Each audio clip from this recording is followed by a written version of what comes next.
Well, for the second straight year, Joey Logano is in the chase. 3 wins on the year already. We saw you ran well. Your teammate dominated the night.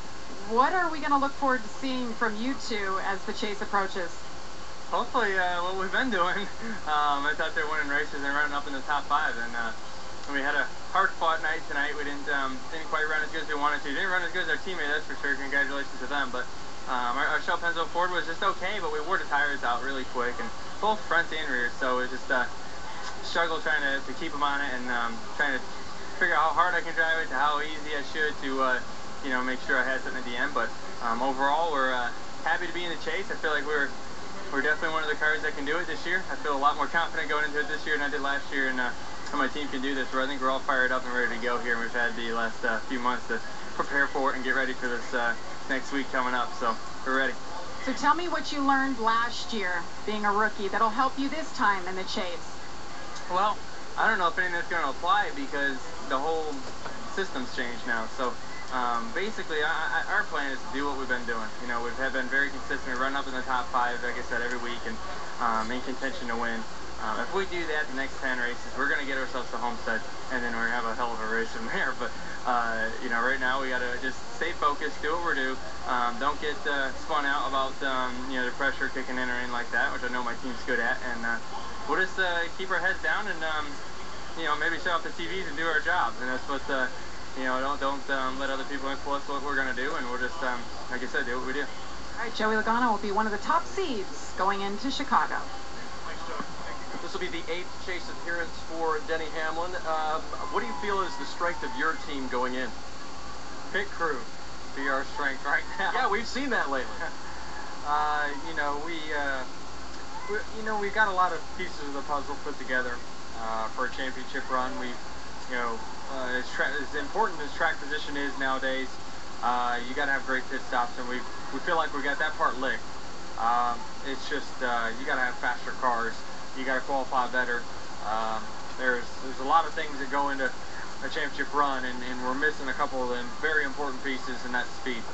Denny Hamlin finished second in the chase in 2010. Looking for it all this year. Matt Kenseth had a tough night, but the good news is he's in the chase, one of 3 drivers in on points. So looking forward to Chicago and the 9 races after. What's your realistic expectation out of this team? Well, I feel great about my team. I mean, I got a ton of confidence in the group. They've been really great on pit road. I think Jason's been doing a great job this year. Our preparation's been good. Execution's been great. So I feel good about the company and the team and everything we can do. We just, it's no secret we've just been kind of off on speed. We just haven't had the speed really for any of us to get up there and win the races that we did as a company last year, what we know we're capable of. So with that being said, we just got to be perfect. We just can't do things like I did tonight, obviously, and take us out of a race. We got to go out and be perfect on the racetrack, pit road, calling a race, prep, all that stuff, and hopefully keep putting ourselves in position to win like we did at Atlanta, Bristol, some of those tracks. Maybe things will fall our way, and we'll be able to, get some wins here before the season's over. All right, and the 20 team still looking for their first win on the year. And it took 25 races and some dramatic driving at Atlanta last week for Casey Kane to get in the chase. And Casey, a lot of those chase races are on 1.5 mile racetracks. That's right in your wheelhouse. That's got to make you feel pretty good about your chances coming up. Yeah, it's, felt really good last week at Atlanta, especially at the end of that race. And look forward to Chicago next week. It'll be a great track for us to get started. Tonight wasn't what we wanted, but it was tough, just with the tire combination. I just feel like it made the aero so bad, and so it made it pretty difficult to do anything except in open track you can make ground, but not pass the car. But yeah, hopefully some of these other tracks will be better for us, and we'll be able to compete.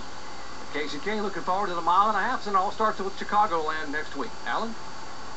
All right, Doc, so you heard from the first driver left out of the chase, Clint Boyer, and 15 of the 16 who will compete for the championship. And again, we continue to follow Jimmy Johnson, who sought some medical attention at the end of tonight's race. So 10 races with the new Eliminator-style championship this year. 3 race bursts, if you will. The Challenger round of the next 3 races, then eliminate 4 drivers. Then the Contender round of 3 races, then eliminate 4 more. And then the Eliminator round, and eliminate 4 till you're down to 4 that go to Homestead Miami Speedway and race literally heads up for a championship. Highest finisher of those 4 drivers win. Thoughts on what we might see First of all, in this opening three-race stretch, starting with Chicagoland next week. Yeah, we're going to see a fight for who can get that victory and move themselves into that next round. That's going to be the big thing. You know, this is a win and you're in again, and that's going to be the most important thing. When you don't have that, then it's about being consistent. But as I look ahead to all of these, I just think every third race is such an interesting deal. Dover, Talladega, Phoenix. Those are impact races where we could see dramatic things happen at the very end of those races. So this is going to be a lot of fun. But next week, Chicago, go win, and you can move on. Yeah, it's going to be about, that drama you're talking about. It's going to be at the cutoff line at each one of these three races. But there's still going to be, it's going to be building. I think that's going to be the exciting part. It's going to keep building and building. The pressure's going to keep coming up on the ones that are actually going to contend for the championship. That first round, I kind of see it a little bit like qualifying. You know how that first, get that cutoff. The guys that are good enough, fast enough, they're going to make that cut pretty easy. Some of the guys at the bottom, they're going to have to fight for it. And I think that's where the drama's going to be early. And then it's all about winning. You get a win, and you're in, and then you can breathe a little bit. I think about what Greg Biffle just said about the hardest night that he's ever had. There are going to be 3 rounds of that drivers are going to go through that in that third race to try to get themselves positioned to that next round. Dale Earnhardt Jr. talked about kind of being on holiday since winning earlier in the season. Well, the pressure begins now as we're 10 weeks to deciding who'll be the NASCAR Sprint Cup Series champion for 2014. The 16 drivers that will compete for the championship and the order in which they go to post next week where points are concerned. Brad Keselowski earning the #1 seed by scoring another win, near the 94th victory of the season in absolutely dominating fashion. So a little bit of a different race than maybe we were expecting to see tonight here in Richmond, with Keselowski leading all but 17 of the 400 laps. But we move on. The chase grid is set, and now 16 drivers compete within each race to try and be the ones to go to Homestead and race for that trophy, the NASCAR Sprint Cup Series Championship.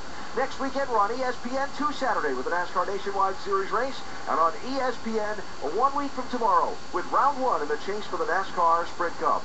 We'll talk to you then for our ESPN NASCAR crew. So long from Richmond. Tonight in Richmond, the race to the chase ends. One final race to make the chase.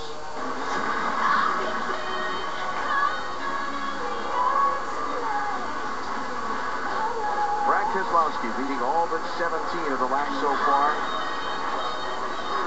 Biffle holding the final place in the chase. 4th victory of the year for Brad Keselowski.